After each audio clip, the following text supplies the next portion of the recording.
അതായത് കണ്ണൂരിലെ രാഷ്ട്രീയ സാഹചര്യം വെച്ച് നോക്കിയാൽ CPMന്റെ നിലപാടാണ് ശരി. രാജ്യത്തെ എല്ലാ ജില്ലകളും കണ്ണൂർ ജില്ല പോലെ ആയി കിട്ടിയാൽ കോൺഗ്രസിൻ്റെ എന്നല്ല CPIയുടെ സഹായം പോലും വേണ്ടിവരില്ല. പാർട്ടിയുടെ ശക്തി കേന്ദ്രങ്ങളിൽ ജനങ്ങളുമായിട്ട് കൂടുതൽ ബന്ധപ്പെടുക, പാർട്ടി ദുർബലമായ പ്രദേശങ്ങളിൽ രാഷ്ട്രീയ സംഘടനാ പ്രവർത്തനങ്ങൾ ശക്തിപ്പെടുത്തുക, അങ്ങനെ ദൗർബല്യങ്ങൾ പരിഹരിക്കാനുള്ള തീരുമാനമാണ് പാർട്ടി സമ്മേളനം കൈക്കൊണ്ടിട്ടുള്ളത്. അപ്പോൾ ദൗർബല്യങ്ങളുണ്ടെന്ന് പാർട്ടി കണ്ടെത്തി, അതുകൊണ്ടാണല്ലോ പരിഹരിക്കാൻ പോകുന്നത്. ആട്ടെ, എങ്ങനെയാണത് പരിഹരിക്കാൻ പോകുന്നത്? ഇന്നിപ്പോൾ ഈ 3 വർഷക്കാലയളവിനുള്ളിൽ 16 മാസക്കാലം UDF ഗവൺമെൻറ്റായി, അതിനുശേഷം LDF ഗവൺമെൻറ്റാണ്. ഇടതുപക്ഷ ജനാധിപത്യ മുന്നണി ഗവൺമെൻറ് വന്നപ്പോൾ കേരളത്തിന് പൊതുവിലും കണ്ണൂർ ജില്ലക്ക് വിശേഷിച്ചും അതിൻ്റെ പുരോഗതിക്കാവശ്യമായിട്ടുള്ള നിരവധി വികസന പ്രവർത്തനങ്ങളാണ് ഇപ്പോൾ തുടക്കം കുറിച്ചിട്ടുള്ളത്. ആ വികസന പ്രവർത്തനങ്ങൾ വിജയിക്കണമെങ്കിൽ ജനപങ്കാളിത്തം ആവശ്യമാണ്. പക്ഷേ ചെറിയൊരു പ്രശ്നമുണ്ട്. ജനപങ്കാളിത്തം മാത്രം മതിയാവില്ല. ചിലപ്പോൾ കേന്ദ്രസേനയുടെയും തണ്ടർബോൾട്ടിൻ്റെയും സൈന്യത്തിൻ്റെ തന്നെയും സഹായം വേണ്ടി വന്നേക്കും. അങ്ങനെയാണ് അവിടുത്തെ അവസ്ഥ. വലിയ നിലക്കുള്ള വികസന പ്രവർത്തനങ്ങളാണ് തുടക്കം കുറിച്ചിട്ടുള്ളത്. ഈ വികസന പ്രശ്നങ്ങൾ കൈകാര്യം ചെയ്യുമ്പോൾ സ്വാഭാവികമായിട്ടും ജനങ്ങൾക്ക് ചില ആവശ്യങ്ങൾ വരും. അപ്പോൾ ജനങ്ങൾക്ക് ചില അസംതൃപ്തി ഉണ്ടാവും.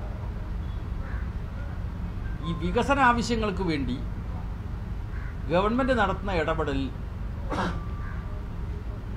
തടയുന്നതിന് വേണ്ടി ചില തീവ്രവാദ ശക്തികൾ ജനങ്ങളുടെ അസംതൃപ്തി മുതലെടുക്കാൻ ശ്രമിക്കുന്നു. ഈ തീവ്രവാദികൾ എന്നാൽ വയനാട്ടിലും നിലമ്പൂരുമെല്ലാം ഇടയ്ക്കിടെ പ്രത്യക്ഷപ്പെട്ട് പോലീസുകാരെ ഞെട്ടിക്കുന്നവരല്ല കേട്ടോ. അവരെ ഇപ്പോഴത്തെ സാഹചര്യത്തിൽ തീവ്രവാദികൾ എന്ന് പറയാനാവില്ല. ഇവിടെ മാവോ സേതുങ് പറഞ്ഞിട്ടുള്ള വാക്കുകൾ വളരെ പ്രസക്തമാണ്.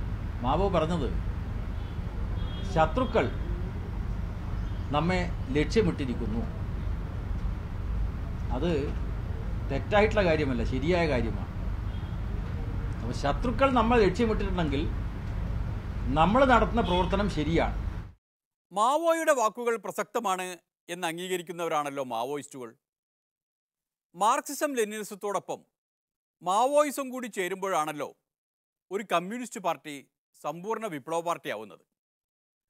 അങ്ങനെ നോക്കുമ്പോൾ ഒരു മാവോയിസ്റ്റായ P. ജയരാജൻ്റെ നേതൃത്വത്തിൽ കണ്ണൂരിലെ CPIM അഥവാ CPI മാവോയിസ്റ്റ് വളർന്ന വളർച്ചയുടെ കണക്ക് കൂടി അറിയണം. കോൺഗ്രസിൽ നിന്ന് 1257 പേര് രാജിവെച്ച് CPMുമായി സഹകരിക്കാൻ മുന്നോട്ട് വന്നിട്ടുണ്ട്. മുസ്ലിം ലീഗിൽ നിന്ന് 733 പ്രവർത്തകന്മാർ രാജിവെച്ച് CPMുമായി സഹകരിക്കാൻ മുന്നോട്ട് വന്നു. BJPയിൽ നിന്ന് 311 പേർ രാജിവെച്ച് CPMുമായി സഹകരിക്കാൻ മുന്നോട്ട് വന്നു. SDPയിൽ നിന്ന് 48, മറ്റ് പാർട്ടികളിൽ നിന്ന് 66. ഇങ്ങനെ 2395 ഇതര പാർട്ടികളുടെ പ്രവർത്തകന്മാർ അവരുമായിട്ടുള്ള ബന്ധം ഉപേക്ഷിച്ച് CPMുമായി സഹകരിക്കാൻ വന്നു എന്നതാണ് ഈ 3 വർഷക്കാലത്ത് അനുഭവം.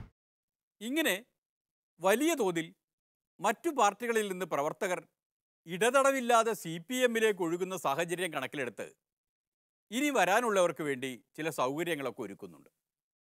ഹെൽപ്പ് ഡെസ്കുകൾ വിവിധ പ്രദേശങ്ങളിൽ എവിടെയാണോ ആവശ്യമുള്ളത് അത്തരം കേന്ദ്രങ്ങളിൽ ഹെൽപ്പ് ഡെസ്കുകൾ സ്ഥാപിക്കുക. ജനങ്ങൾക്ക് എവിടെ സേവന ആവശ്യമുണ്ടോ അവിടെ ഹെൽപ്പ് ഡെസ്കുകൾ.